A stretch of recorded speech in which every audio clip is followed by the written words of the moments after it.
Aujourd'hui, on va parler de comment ça se passe quand on veut vendre son produit à un industriel en B2B en France.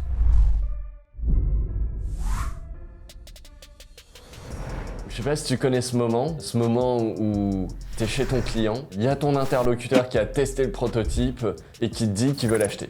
Dans ta tête, c'est la fête. Tu te dis, ça y est, ça décolle, je vais pouvoir le livrer, il va me payer. En plus, les industriels, ils ont pas mal d'argent, donc c'est parti. On va pouvoir enfin faire des ventes. Et ben en fait, ça se passe pas vraiment comme ça. En fait, à ce moment-là, tu as fait à peu près 10% du chemin. Parce que en réalité, dans ce genre de vente, il y a énormément d'étapes, que ce soit des étapes humaines, administratives, etc. Et c'est de ça dont on va parler aujourd'hui. En fait, dans l'industrie, il n'y a pas un seul client et acheteur. Il y a tout un écosystème qui est déjà organisé avec des gens à chaque étape qui sont là pour fiabiliser et qui sont experts d'une toute petite étape de ce processus. Côté fournisseur, c'est qui va produire, qui va stocker, qui va livrer, qui va encaisser, facturer, etc. Côté client, c'est qui va acheter, qui va utiliser évidemment, qui va décider, qui va payer. Et tout ça, à chaque fois, c'est des gens différents dans une même entreprise. Il faut te dire que tu as le manager, l'utilisateur final, le service achat, la comptabilité.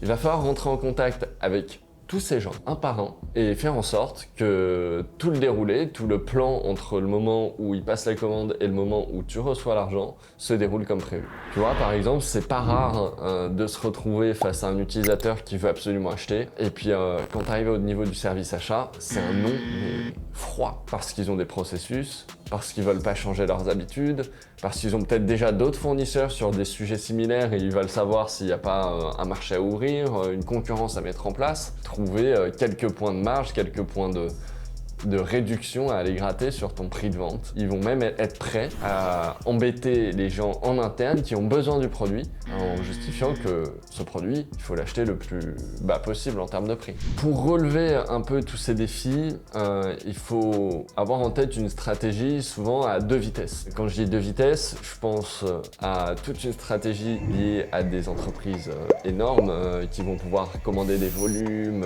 qui ont des processus. Enfin, voilà, ça c'est lourd. Par contre, le potentiel est magnifique. C'est sûrement sur ça que la pérennité long terme de la boîte va pouvoir se faire. Mais par contre, c'est pas sur ça qu'on peut faire cette preuve court terme. En startup hardware, il faut montrer aux financeurs que oui, il y a une traction, oui, ça achète, ça réachète, etc.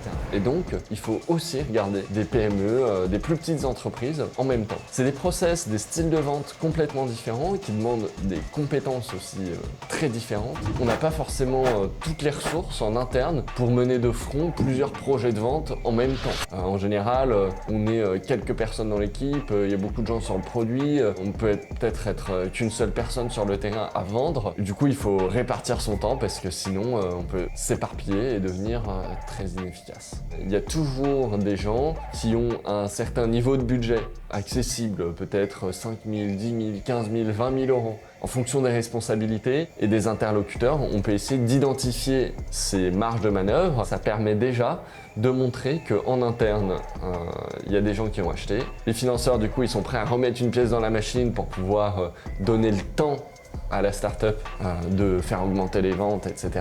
Et surtout, le client, il a déjà le produit, il peut déjà l'utiliser, déjà faire ses retours, ressentir un manque du fait qu'il ne peut pas en avoir plus à cause du service achat et de tous les processus. Pour que ça se passe plus vite et que tous les organes administratifs fassent de leur mieux pour acheter et déployer le produit le plus rapidement possible. Et ça, c'est bénéfique pour la startup. Un autre sujet, c'est aussi de savoir est-ce qu'on vend en direct ou est-ce qu'on vend par des distributeurs. Il n'y a pas vraiment de réponse toute faite, ça dépend beaucoup du produit, du marché. J'ai des gens que je connais qui ont pu développer leur vente avec 100% de distribution. Tout est dépendant de ce distributeur qui doit prendre sa marge et du coup qui fait que l'entreprise peut être un petit peu moins rentable mais aussi plus focalisée sur son produit. Donc ça peut être un avantage. Nous, dans notre cas, avec notre produit Louis, il y a une innovation technologique, il y a une innovation d'usage. Il faut embarquer entre guillemets le client dans cette aventure technologique et innovante. Et ça, il n'y a que les fondateurs ou l'équipe de la boîte, l'équipe qui a créé le produit, qui peut le faire. Nous, typiquement, on s'est retrouvé dans la situation à devoir vendre en direct, en tout cas pour commencer, dans un marché où tout se fait avec des distributeurs. Les gens ne comprennent pas, ça remet en question un petit peu l'organisation actuelle du marché et finalement, ça rend beaucoup plus difficile l'entrée dans ce marché-là. On est en général, quand on monte sa boîte, sa start-up, hyper focalisé sur le produit, la technologie, le prix, la différenciation, etc. Souvent, on a une mauvaise connaissance des différents canaux du marché et du coup, on perd énormément de temps et d'énergie à essayer de se faufiler dans des trucs où à la fin, on essaye de remettre aussi en question la façon de faire des personnes qui sont sur ce marché. On a le combat de la technologie, on a le combat de la production, le combat de la trésorerie, le combat du marché, enfin parfois, il vaut mieux essayer de splitter, de choisir, de se dire je me concentre d'abord sur ça et tant pis pour le reste. Le reste, de toute façon, je peux pas le faire, j'ai pas les moyens, j'ai pas les ressources, je le ferai plus tard. Je me concentre sur le point principal, par exemple le produit, et j'essaye de rentrer dans les canaux de vente habituels. Quand tu fais de la vente en B2B, tout le monde veut prendre sa gratte. C'est-à-dire que plus il y a d'interlocuteurs entre toi et ton client, même dans les fournisseurs d'ailleurs, plus tu risques de vendre à perte. Si je prends le B2C par exemple, c'est souvent assez dur parce que faut vendre à des prix très attractifs, il y a une compétition qui est énorme. Souvent, il faut passer par des sortes de distributeurs comme la Fnac, Darty, qui eux aussi veulent prendre leur marge. Et en général, il y a aussi tout un budget publicité de plusieurs dizaines de milliers d'euros par mois qui est conséquent. Dans le B2B, c'est un petit peu pareil. Il va y avoir évidemment toute la marge qui va être prise côté fabricant avec les coûts d'assemblage, le coût de logistique, etc.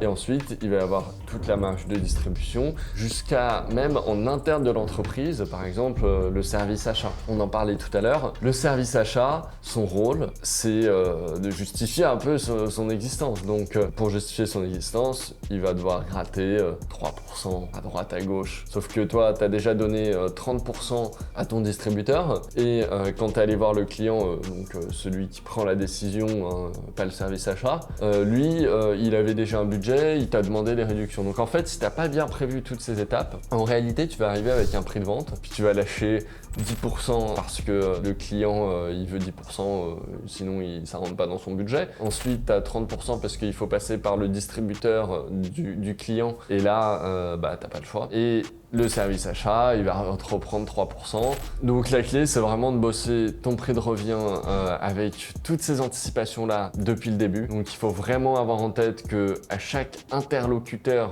que ce soit des intermédiaires jusqu'au client ou même en interne chez le client B2B et industriel, tout le monde va vouloir négocier un petit peu. Mais voilà, souvent quand on démarre, on veut tout révolutionner, on veut casser tous les codes. Mais en réalité, on reste un humain, on n'est pas le premier à vouloir faire ça. Il y en a plein qui se sont pété les dents avant et il faut avoir un peu d'humilité et se dire ok, on peut changer des choses, on peut faire évoluer le système, mais étape par étape. Et moi, avec mes 8, 10, 12 heures par jour, si je travaille énormément, je vais pas pouvoir mener de front 5 combats en même temps. Il faut en choisir un et le faire bien. Et du coup, pour le reste, il faut comprendre l'écosystème dans lequel on évolue et s'y adapter et faire en sorte que toutes les parties prenantes s'y retrouvent. C'est ça qui va faire le succès d'un business. Voilà, donc en conclusion, il y aura des erreurs. On a vu dans les vidéos précédentes qu'il y a plein d'erreurs à faire sur le produit, sur la technologie. Là, on commence à voir toutes les erreurs qu'il peut y avoir à faire sur la partie vente. On va se prendre des claques, c'est normal, mais il faut continuer à avancer. Il vaut mieux du coup, au début, viser potentiellement un peu petit, se concentrer sur vraiment des choses très stratégiques et avancer pas à pas, étape par étape, se créer des convictions et finalement déployer une stratégie tout en écoutant le terrain et en s'intégrant durablement dans le marché. C'est tout pour cette vidéo sur la stratégie de vente, le pricing, le marché. On se retrouve bientôt, ciao!